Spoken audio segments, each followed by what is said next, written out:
नमस्कार शेतकरी बांधवांनो, पुन्हा एकदा तुमचं किसान मराठी न्यूज या यूट्यूब चॅनलवरती स्वागत आहे। खरीप 2025चा पीक विमा अखेर शेतकऱ्यांच्या खात्यावरती आता वितरित होण्यास सुरुवात झालेली आहे। संपूर्ण बातमी आपल्याला या ठिकाणी पाहायची आहे। हा व्हिडिओ शेवटपर्यंत पाहायला विसरू नका।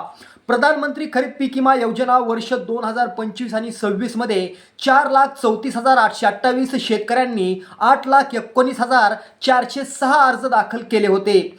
पीक कापणी प्रयोगाच्या आधारावर सध्या विमा कंपनींकडून पीक विमा वितरित करण्याचा निर्णय घेतला आहे।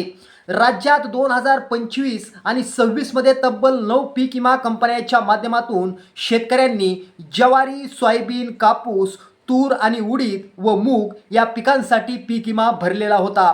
दरम्यान मागील वर्षी पावसाळ्यात पावसाचं प्रमाण वार्षिक सरासरीच्या तुलनेत 138% पावसाची नोंद या ठिकाणी करण्यात आलेली होती, त्याची नोंद झालेली होती। यासोबतच राज्यातील 385 मंडळात एकापेक्षा अनेक वेळा अतिवृष्टी झाल्यामुळे खरीपातील 15 लाख हेक्टरपेक्षा जास्त क्षेत्रातील पिकांची नासाडी या ठिकाणी झालेली होती। आता याच अनुषंगानं 2025 खरीपाकरिता 5,103 कोटी रुपयांचा पीक विमा परतावा मंजूर करण्यात आला आहे। आता याचं वाटप कधी होणार आहे ते पाहूया। मित्रांनो, ज्या शेतकऱ्यांनी खरीप 2025 मधील कोणत्याही पिकासाठी पीक विमा भरला आहे अशा शेतकऱ्यांना पीक विमा मिळणार आहे। मित्रांनो, पीक विमा मिळणारी रक्कम ही प्रत्येक शेतकऱ्यांची वेगवेगळी असू शकते, कारण तुम्ही कोणत्या पिकासाठी पीक विमा भरला आहे यावर ते अवलंबून आहे।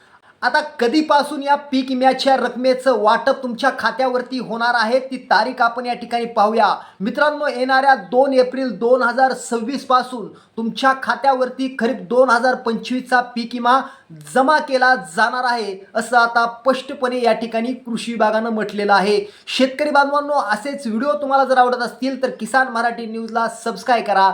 धन्यवाद।